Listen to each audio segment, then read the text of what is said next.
C'est la crise. Le marché de l'immobilier est à l'arrêt depuis un an. En 2023, le nombre de transactions immobilières a baissé de 20% par rapport à l'année précédente.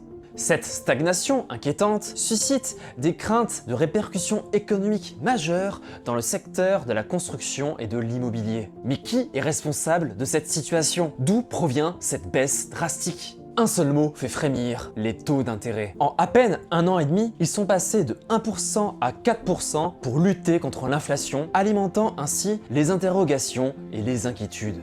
Cette augmentation de seulement 3% peut sembler minime, mais elle fait toute la différence. Pour vous donner une idée concrète, sur un emprunt de 200 000 € pour une durée de 20 ans, la mensualité passe de 920 € à 1212 €. En conséquence, le salaire maximal pour pouvoir emprunter passe de 2630 € à 3465 €. Cette augmentation des coûts d'emprunt est accentuée par la hausse des prix de l'électricité. Ils ont augmenté environ de 43 à 44% ces 2 dernières années, ce qui a augmenté la facture moyenne annuelle de 300 €.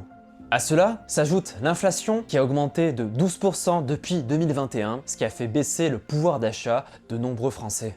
Bref, la situation est assez moche et les acheteurs ne peuvent pas acquérir des biens à des prix aussi élevés qu'avant. Face à cette crise immobilière, il y a 3 voies de sortie. Premièrement, réduire ses exigences. Cela signifie opter pour un logement qui est plus petit, moins bien isolé, moins bien situé, donc moins cher. Cependant, cette solution compromet souvent la qualité de vie, notamment pour les ménages modestes qui sont les plus touchés par cette nécessité d'adaptation. La deuxième solution, c'est de ne pas acheter, ce qui explique la baisse actuelle du nombre de ventes. Cette situation se traduit par une forte demande de location, tandis que l'offre se rétrécit considérablement parce que ceux qui auraient dû acheter un logement ne libèrent pas leur location, ce qui crée un magnifique embouteillage sur le marché de la location. De plus, depuis le 1er janvier 2023, les logements qui ont une étiquette énergétique G, avec une consommation d'énergie finale supérieure à 450 kWh par mètre carré par an, sont interdits à la location. Cela se traduit par 140 000 logements en moins sur le marché de la location privée, exacerbant ainsi les tensions parce que de nombreux propriétaires préfèrent vendre plutôt que de rénover. En plus, si vous avez la chance, mais je devrais dire plutôt le malheur, d'habiter à Paris ou en proche banlieue, il y a de fortes probabilités que le logement libéré soit transformé en location Airbnb pendant les Jeux Olympiques pour en tirer un maximum de profit. Cette situation complexifie encore plus la crise. La dernière option réside du côté des propriétaires. Souvent, leur première réaction, c'est d'attendre que la crise passe.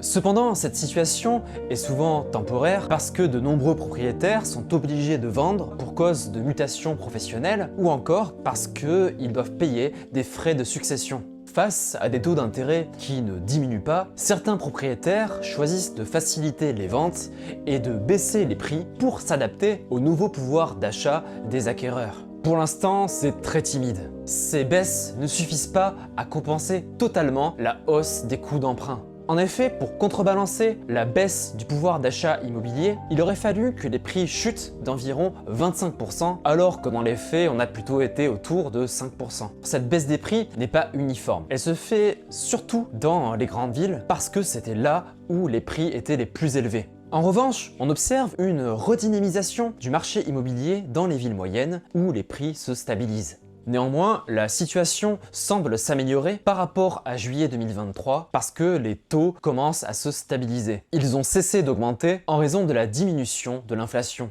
Alors, vers une baisse des prix en 2024? Une première baisse des taux pourrait avoir lieu en Europe en avril-juin 2024 pour relancer l'activité économique. Cependant, il est peu probable que nous revenions tout de suite au niveau de 2021 parce que l'inflation reste quand même à un niveau assez élevé. Pour 2024, il est prévu 2,7% d'inflation en Europe. Ainsi, ces taux continueront à peser sur le porte-monnaie des acheteurs. Par conséquent, nous pouvons anticiper des baisses de prix pour 2024 parce que les vendeurs ne pourront pas attendre indéfiniment que la tendance du marché s'inverse. Certains seront contraints à la vente. Surtout que l'offre de logements en vente, notamment dans les grandes villes, devrait augmenter sous l'effet de la réglementation concernant les passoires énergétiques. À partir de 2025, la totalité des logements classés G seront interdits à la location, ce qui représente environ 621 000 logements. De nombreux propriétaires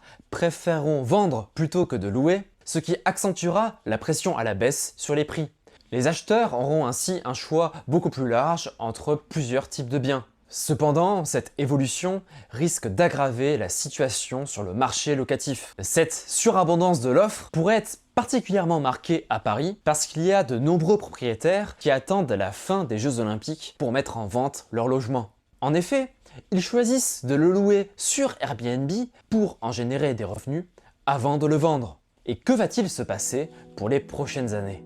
Il est difficile d'anticiper une baisse des taux parce que cela dépendra énormément de comment fluctue l'inflation et l'activité économique en Europe. Ce qui est certain, c'est qu'il y aura davantage de logements mis en vente.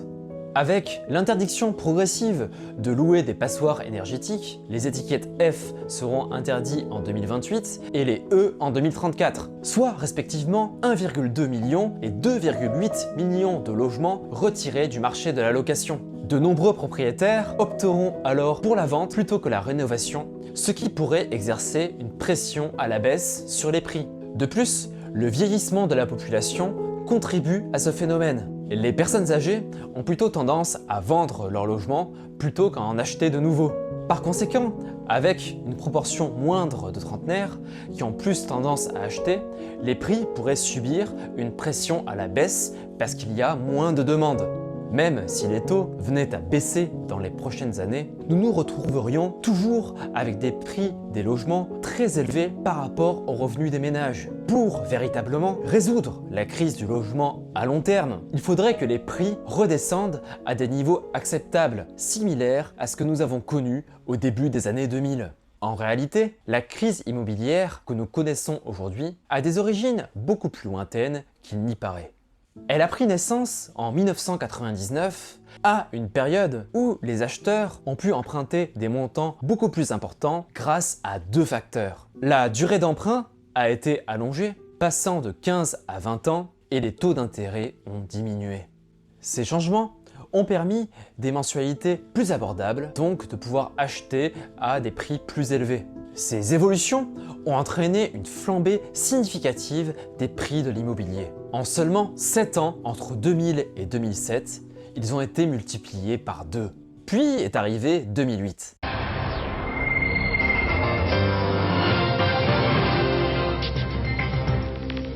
Dans l'actualité ce soir, la tempête sur les marchés financiers. La célèbre banque d'affaires américaine Lehman Brothers se déclare en faillite.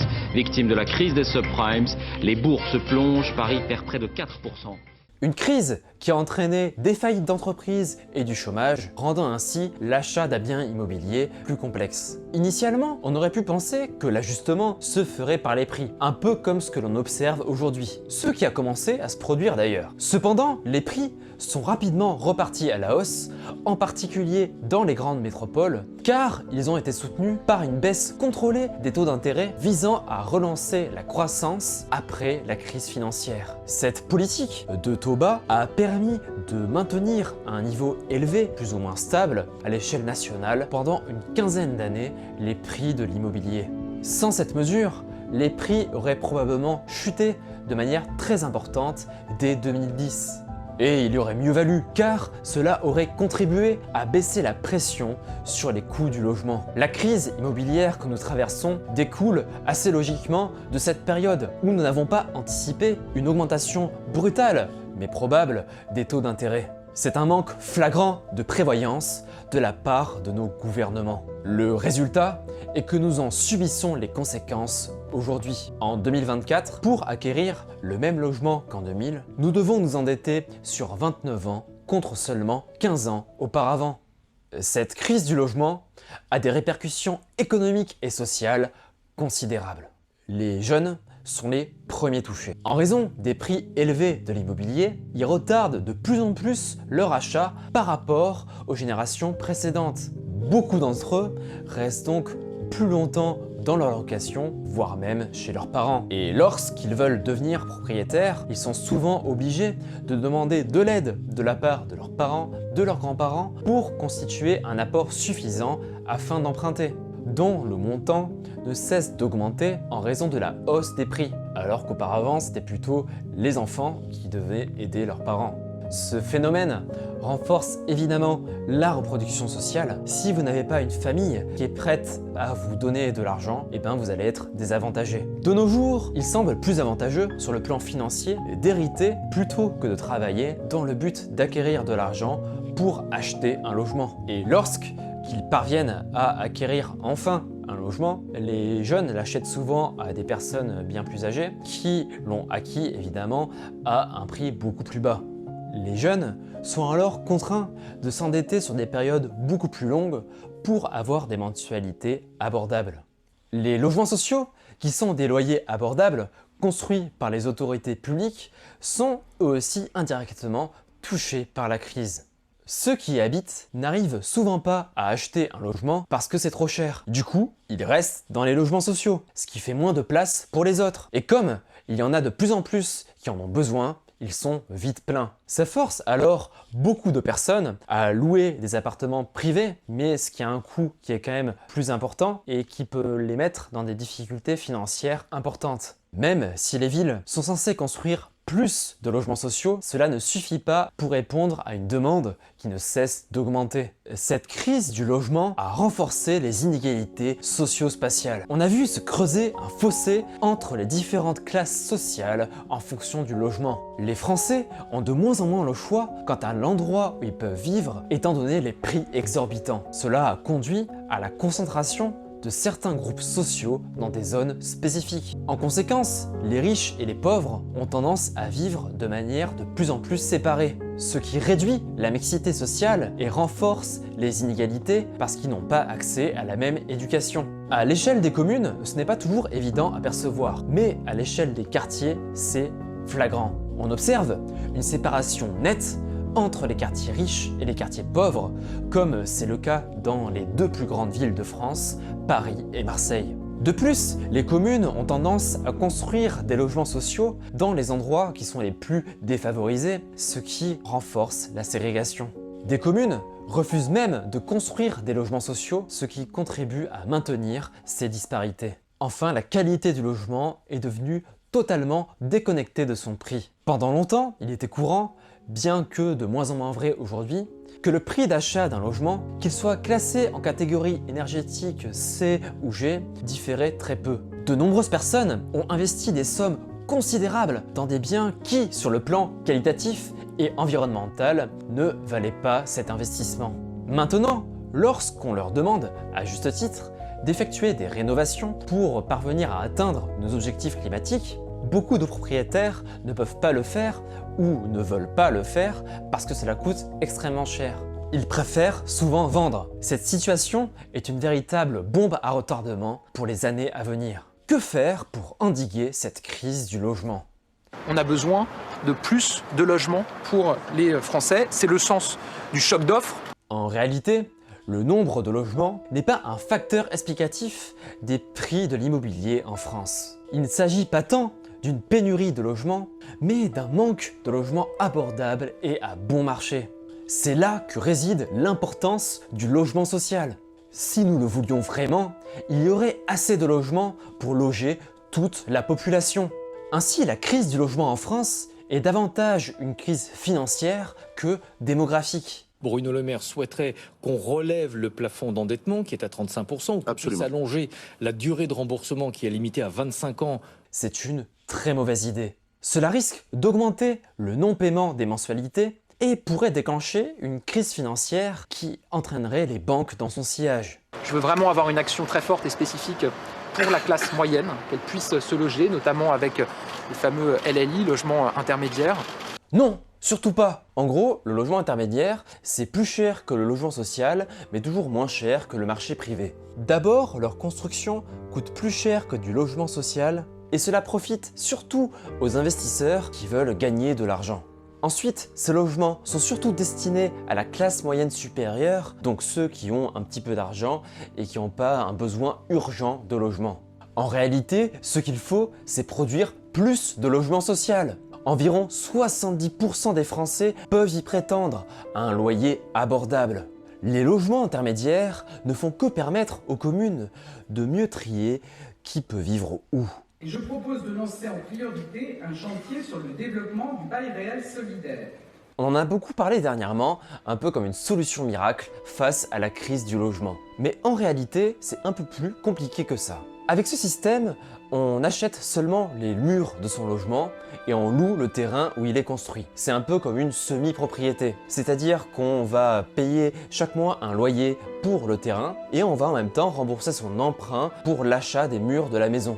Cela peut être un bon moyen d'acheter un logement moins cher, mais il y a un hic. Cette situation doit être temporaire, sinon on finit par payer plus cher son logement que si on l'avait acheté en totale propriété. Enfin, on va favoriser les transformations de bureaux en logements dans les copropriétés. À première vue, ça paraît être une idée intéressante. Après tout, il y a beaucoup trop de bureaux par rapport à la demande, surtout après la crise du Covid-19. Mais en pratique, cela peut s'avérer compliqué parce que les coûts de rénovation sont généralement assez élevés. Il faut taxer plus les Airbnb, il faut permettre aux maires d'avoir la possibilité de définir le nombre, les compensations. Absolument, c'est un véritable problème dans certaines villes. Pour les propriétaires, il est plus rentable de louer sur Airbnb plutôt que de louer leur logement à l'année. Mais le souci, c'est que ça réduit l'offre de logements pour les locataires et en plus ça a tendance à augmenter les prix parce que ça pousse les propriétaires à investir dans des logements plus chers. Faut-il mieux encadrer les prix du logement? Oui, c'est la solution. Comme nous l'avons vu au cours de cette vidéo, il y a des répercussions sociales énormes. Au cours de ces 20 dernières années, nous avons trop favorisé la fonction d'investissement du logement au détriment de sa fonction première qui est d'être un lieu de vie. La liberté accordée à certains de fixer comme ils le souhaitent le prix de leur logement se fait au détriment de la liberté du reste de la population. Seules quelques personnes bénéficient de la situation actuelle. Il est temps de reprendre le contrôle sur nos vies en régulant mieux les prix de logement comme nous avons pu le faire sur les loyers. Cela permettra de rendre les prix plus en phase avec la réalité économique et sociale, tout en s'assurant que les prix restent abordables et accessibles pour ceux qui souhaitent devenir propriétaires. Le logement est un bien trop crucial pour être laissé à une évolution incontrôlée. Merci beaucoup d'avoir suivi cette vidéo. J'espère qu'elle vous a plu et que vous avez appris des choses. N'hésitez pas à vous abonner, à mettre un pouce bleu, à laisser des commentaires si vous avez des questions. Cela participera notamment à mettre en avant la vidéo. Quant à nous, on se retrouve, je sais pas, d'ici un mois, j'imagine. Je sais pas encore exactement sur quel thème, mais je vous le ferai savoir sur les réseaux sociaux, donc n'hésitez pas à vous abonner également là-bas. À très bientôt. Ciao!